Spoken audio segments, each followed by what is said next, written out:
Welcome to Gospel Truth with Andrew Wommack, a teaching ministry that focuses on God's unconditional love and grace. If it wasn't for Andrew's teachings, I would never be where I am today. I would never have victory. I would be living a life of defeat. It was Andrew's teaching that allowed me to develop that faith. And now, here's Andrew. Welcome to our Tuesday's broadcast of the Gospel Truth.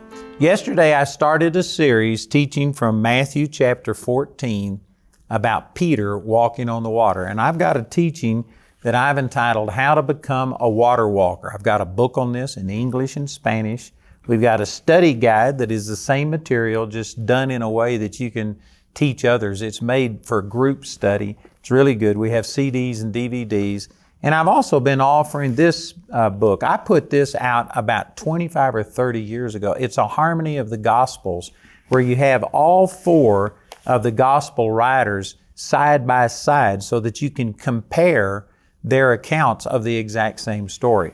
And this instance of Peter walking on the water in Matthew chapter 14 is also recorded in Mark chapter 6 and in John chapter 6. And each one gives a little bit different information about this, and you have to combine all of these things to get the total picture.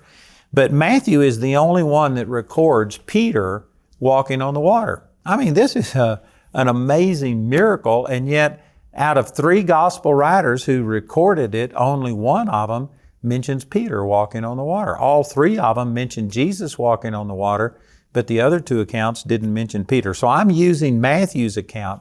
And yesterday I started reading in Matthew chapter 14 and in verse 22 where it says that Jesus constrained His disciples to get into the ship and to head to the other side while He sent the multitude away. And yesterday all I got to was just saying that the word constrained here means that there was resistance on the disciples' parts. It doesn't say why they resisted, but it's probably because they could tell that a storm was brewing. Many of these guys were fishermen. They'd grown up on that lake. That's where they made their living.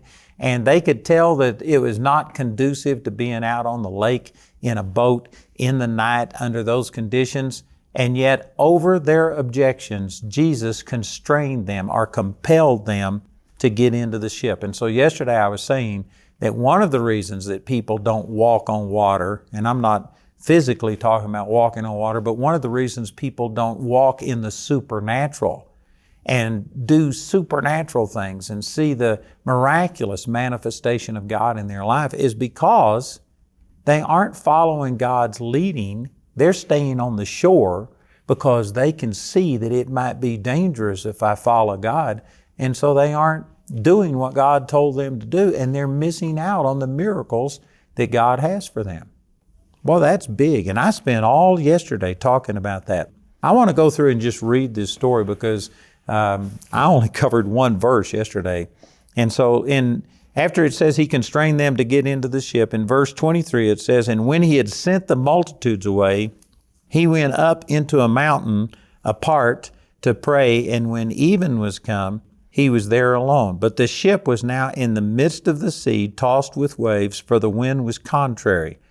And in the fourth watch of the night, Jesus went unto them walking on the sea. And when the disciples saw Him walking on the sea, they were troubled, saying, It is a spirit, and they cried out for fear. But straightway Jesus spake unto them, saying, Be of good cheer, it is I, be not afraid. And Peter answered Him and said, Lord, if it be Thou, bid me come unto Thee on the water. And He said, Come. And when Peter was come down out of the ship, he walked on the water to go to Jesus. But when he saw the wind boisterous, he was afraid, and beginning to sink, he cried, saying, Lord, save me. And immediately Jesus stretched forth His hand and caught him and said unto him, O thou of little faith, wherefore didst thou doubt? And when they were come into the ship, the wind ceased. Then they that were in the ship came and worshipped Him, saying, Of a truth, Thou art the Son of God. And again, this is recorded in just a little bit different detail in Mark and in John's Gospel. But there is a lot in this. I said this on yesterday's program, but it was about 25 or 30 years ago that I was at home just studying. And as I studied this, I mean, it just came alive to me. And I believe that in this story of Peter walking on the water is nearly every single thing that it takes to walk in the supernatural power of God. God just opened up my heart to see this, and I sat down in one day's time and made a 3-part teaching on this whole thing, and it is just powerful. So I want to encourage you. I'm not going to be able to cover everything that the Lord has shown me in today's program, and that's the reason we're offering this product. And I encourage you to study this, because this is one of the most miraculous instances of people believing God and doing things. To walk on water is just absolutely awesome. So I've already dealt with verse 22, where he had to constrain his disciples to get into the ship. And in verse 23 it says, "And when he had sent the multitudes away, he went up into a mountain apart to pray, and when the even was come, he was there alone." Here's one of the things I want to point out from this verse is that Jesus didn't just send the disciples across this sea and then he went into a hotel someplace and he was out of the elements and he was asleep and he was unaware of their plight. He had to force them, not physically, but with his words, he had to constrain his disciples to get into this ship. They didn't want to do it. There was some resistance on their part. So he was responsible for them being out there. That is really important. And he wasn't in a hotel out of the elements, unaware of the situation that they were in. He was in the exact same elements that they were in. It says that he saw them toiling in ruin. And this has great application to us too. That if you are following the Lord and if you run into an obstacle, if there's some resistance to what you're doing, the Lord knows exactly what you're going through. Now, this is true of anybody, even when we do things our own way, and He is compassionate and gracious to us, but especially when you are following God and you are in a problem because you were following God. Like yesterday, I referenced the fact that when I first got really turned on to the Lord, I was in college, my first year in college, and the very first thing that God told me to do was to quit college. And by doing so, I immediately lost my student deferment. I got drafted and sent to Vietnam. And I guarantee you, Vietnam was a hard experience for anybody. Not just me, but it was a hard experience. And I was only 20 years old when I went over to Vietnam. I turned my 21st birthday in Vietnam. Matter of fact, the Vietnamese, there was 21 direct hits on my bunker that I built on my birthday. It was like the Vietnamese knew it was my birthday and celebrated. And I went through all these things. But you know, one of the things that sustained me was I knew that I was doing what God told me to do. And I knew that God was aware of my situation. And I drew on that. And I drew closer to the Lord. Lots of times when people get into problems, they think about, God, don't you care? Matter of fact, there's a similar instance to this that you can read about in Mark chapter 4. And after Jesus had taught 13 parables in one day, He told His disciples, I believe it's Mark chapter 4, verse 35, to get into a ship. And He got into the ship with them, and they launched to the other side, and they got into a storm too. And it says the boat was completely filled with water, and yet Jesus was asleep on a pillow. And it says that the boat was filled with water. This wasn't like a boat, like it had a cabin below deck or something like that, and he was out of the elements. He was sloshing around in the water. If the boat was full of water and Jesus was laying on a pillow asleep, that means that he was wet and he was aware of the situation, and yet he wasn't doing anything.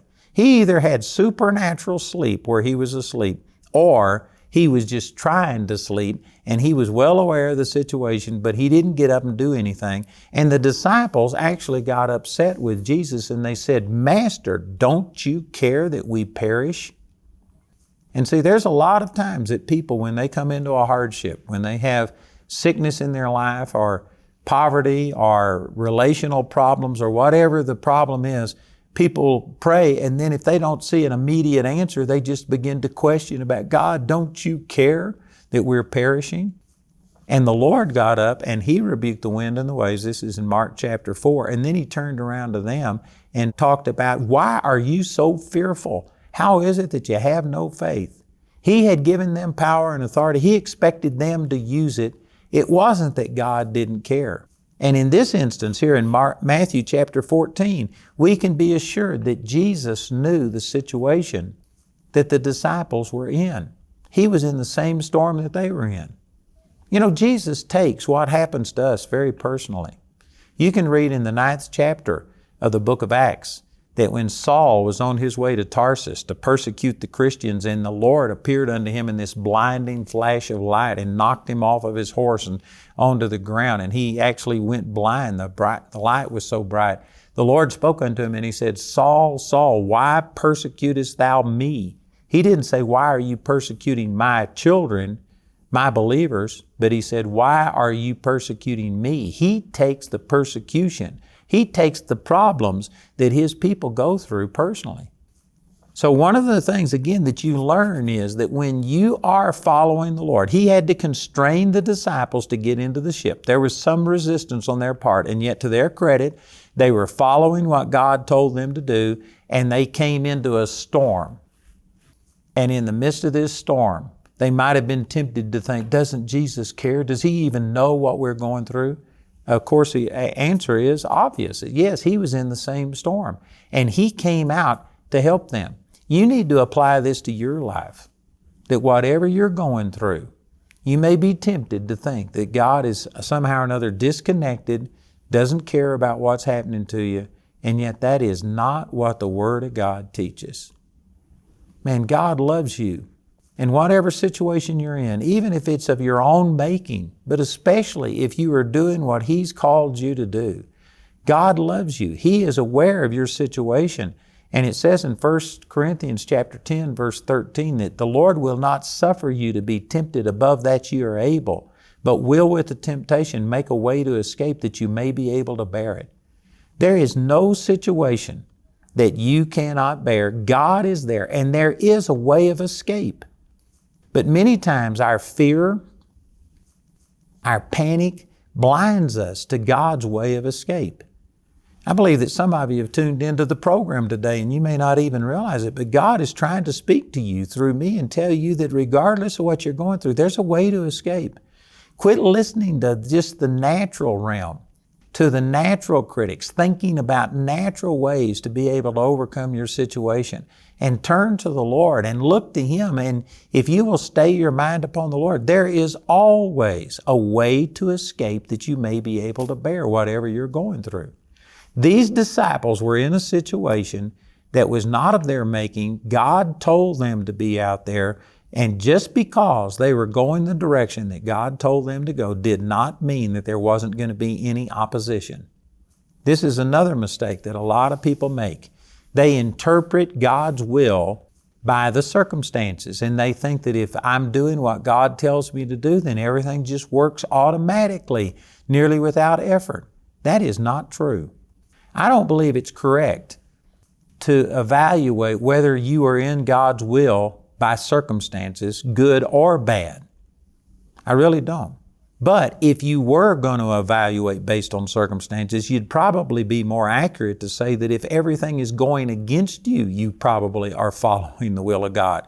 I can say that on the basis of many scriptures, but an example is in the 16th chapter of the book of Acts, where Paul was just out preaching the gospel, and he tried to go into Bithynia, and yet the Lord said, nope, don't go there. So he headed in a different direction. No, don't go there. He headed in a different direction. No, don't go there. And finally, in the middle of the night, he had a vision in a dream, and he saw a man in Macedonia saying, come over here and help us. And in the morning he rose up, the scripture says, Acts 16, assuredly gathering that the Lord had sent us to preach the gospel unto them. So he was assured that this was God. He followed God, and yet within just hours of being in Macedonia, in Philippi, he got arrested and beaten and put in the dungeon and his feet in the stocks. Most people interpret whether or not God has led them to do something by circumstances would say, boy, I must have missed God. But no, he was in the direct center of God's will, and yet he got beaten and put in prison and his feet in the stocks. And of course, God sent an earthquake. The jailer got saved. There was a great revival, and God worked it out for good. But if you're going to say that if God leads you to do something, everything's just going to work out all right, you're going to miss God. These disciples, they did not want to get into this boat and go to the other side. That's what it says in verse 22. He had to constrain them. So they did this against their own better judgment, and yet they were obeying God, and they came into a storm 100% in the center of God's will. Boy, it's important that you understand this. If you just adopt the current thinking of so many people that if you're doing what God wants you to do, everything will just be peaceful and everything will be good, then you're going to let circumstances make you turn around and head back to shore and not continue going the direction that God called you to go. There will be storms, even if you are following God's will. You know, Jonah got into a storm that was because of his disobedience to God. And so sometimes the storms in our life come because we are not doing what God called us to do. But here, these disciples were in the center of God's will, and yet they were in the midst of a storm. That's amazing. And again, this is something that I had to overcome because I was raised with this mindset that if God leads you to do something, then everything will just fall into place. You know, we have a Bible college and we have students that come here, and I mean, God speaks to them and they leave their families, they leave their home, they leave jobs, they do everything. They come out here, take a step of faith, and many times they think that if God is in this, then everything will just work out. And sometimes it does. We've heard testimonies of people, how they came out here with nothing, no guarantee of a job, no guarantee of a place to live, and everything just worked out supernaturally. But then we have other people come out that it didn't just work out supernaturally, and they let circumstances dictate to them about whether or not they've done the right thing. I'm telling you, if I would let circumstances control me and just go by what it looks like is the easiest, I would never have done any of the things that God has led me to do. Again, I don't believe you can interpret God's will by circumstances, but if you were to use circumstances, it's probably more accurate that if you experience a storm, you probably are in the center of God's will. So this is one of the things that you learn. They were doing what God told them to do. They ran into a storm. Jesus was in the same storm that they were in, and He knew their situation. He was not ignorant of them. Don't ever feel like that you're alone. The Lord will never leave you nor forsake you, and I can guarantee you, if you are in a storm, if something is going against you right now, all you got to do is call out to the Lord in faith, not in desperation, not in bitterness, not in unbelief, but in faith, and just begin to express your faith that, Father, I know You are right here with me. I know that You have provided and made a way to escape that I might be able to bear this. And then just calm your fears. Put your mind on the Lord and let God show you that way to escape. There is a way through it. You know, in this instance, Peter and all of the disciples experienced a miraculous deliverance. I was sharing yesterday that in John's account of this same thing, when Jesus entered back into the boat, immediately the boat and all of the disciples were translated to the other side of the lake. They were in the middle of the Sea of Galilee, and they got translated about a mile to the other side and were immediately in safety. That was a miraculous thing. And I believe that God has a way out for every one of you. Jesus came unto them in their storm and met with them. He will be right there with you regardless of what you're going through right now. These are some of the things that you see here. This is just powerful. Jesus was in the same storm. He was experiencing the same conditions that they were in. In verse 24 it says, "But the ship was now in the midst of the sea, tossed with waves, for the wind was contrary." Did you know the Sea of Galilee is only about 2 miles, maybe just a little bit over 2 miles across? It's not a long distance across there. And so I think it would probably be maybe 2 hours maximum to cross the Sea of Galilee. And yet it shows us, especially if you read Mark's account, it was at the setting of the sun. It was when even came that he put these disciples into the ship and sent them out. So about a 2-hour trip turned into something that was at least 8 hours. It could have been 9 or 10 hours later. They were only halfway across. You get that because it says here that in verse 25, it says, and in the 4th watch of the night, Jesus went unto them walking on the sea. The 4th watch of the night is between 3 and 6 a.m. So they got into the boat somewhere around 6 p.m. and somewhere between 3 and 6 a.m., they were only halfway across a 2-hour trip, 9 hours later. And this says another thing. This shows you how contrary the wind was, but also these disciples, if their self-preservation had been the number one priority, if they were just thinking about saving their neck, safety, the simplest thing to do would have been to turn the boat around, put the sail up, and that wind would have blown them back to the shore they came from in just moments. They could have been out of harm's way in just a matter of moments, but here they were 9 hours later, halfway across the sea, which was only a 2-hour trip. This means that these disciples had been battling this, and to their credit, even though they weren't in total faith, even though they got into fear and unbelief about this, they did not turn around and head back to safety. They were still headed the direction that God had told them to go, even when it looked like it might cost them their life. Boy, that is a powerful truth right there. I couldn't tell you how many times God has told me to do something and I head in that direction and all hell breaks loose. And I mean, it looks like things are going to be worse instead of better. And I've had the option, the temptation to just withdraw and to quit and to say, well, maybe I missed God. But no, I know that I was doing what God told me to do, and you just have to persevere. If you want to experience a miracle, if you want to get out of the boat and walk on the water, then you are going to have to continue going in the direction that God has told you to go, regardless of the opposition, regardless of how contrary the wind is to you. And I tell you, this is where a lot of people miss it. They start following the Lord, and when they run into some hardship, they just abandon it.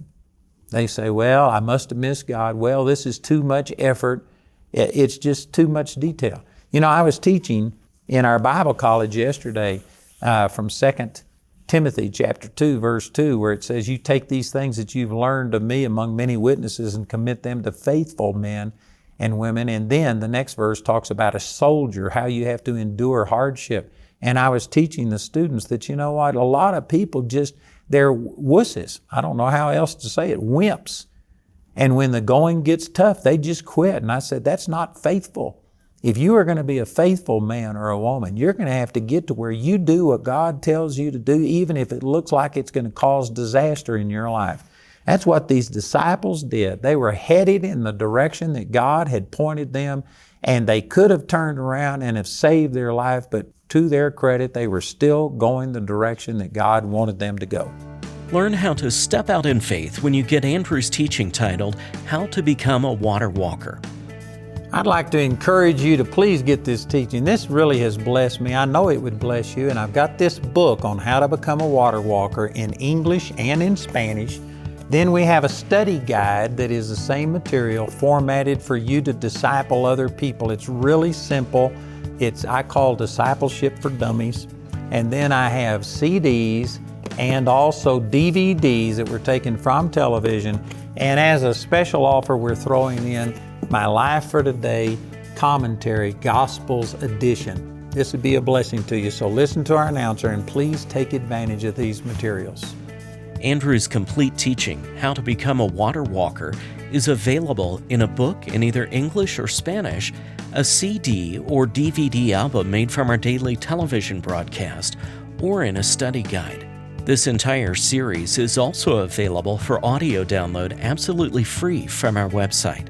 Go to awmi.net to see all the ways you can get this teaching. Also available today is Andrew's Life for Today Study Bible, the Gospels Edition, which is a parallel study Bible and commentary comparing each of the Gospels in the Bible. Each of these valuable resources are available for a gift of any amount when you contact us. Or you can get these products as part of the How to Become a Water Walker package.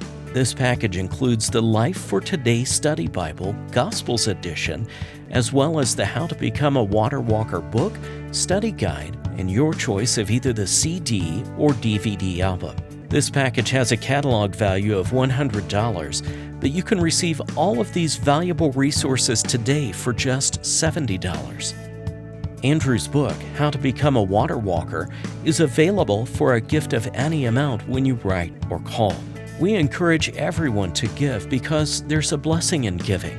But if you're simply unable to afford it, Andrew and his partners will provide this book to you free of charge. We want to say a special thank you to the grace partners of Andrew Wommack Ministries. Your gifts make it possible to put free ministry materials into the hands of many people in need. If you're not already a grace partner, we ask you to pray about becoming one today. You can become a grace partner or order resources through our website at awmi.net. While there, you can discover more product details and download additional free resources. You can also order resources or receive prayer by calling our helpline at 719-635-1111. Our helpline is open Monday through Friday, 24 hours a day, and Saturday and Sunday from 7:30 a.m. to 6 p.m. Mountain Time. To write us, use the address on your screen. We appreciate your generosity and hope to hear from you today. Welcome to the AWM Minute, a small glimpse on how your partnership with Andrew Wommack Ministries and Charis Bible College allows us to provide free conferences where people are getting set free. People like Selena Brown. Not knowing her identity and worth, Selena fell into bad relationships, which resulted in her appearing in England's tabloids for having 6 children before the age of 20. Depressed, suicidal, and addicted to drugs, Selena found out through Facebook about Andrew's free Grace and Faith conference and decided to attend. I was just completely set free from everything that was drug addiction and wanting to kill myself, being depressed. All of that just left instantly. Today, Selena's life looks nothing like it used to. To see Selena's full grace encounter, visit awmi.net today.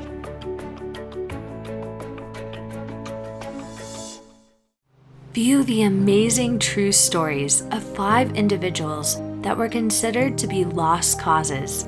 Yet in their darkest hours, God showed them His amazing love and grace. Discover for yourself the transformative power of the gospel with our Grace Encounters Volume 2 DVD. To purchase your DVD today, go to awmi.net/graceencounters. I want to let you know that we have now started a Charis Daily live Bible study. We've been doing a Bible study every Tuesday night live for about 2 years, but now we have 5 days a week.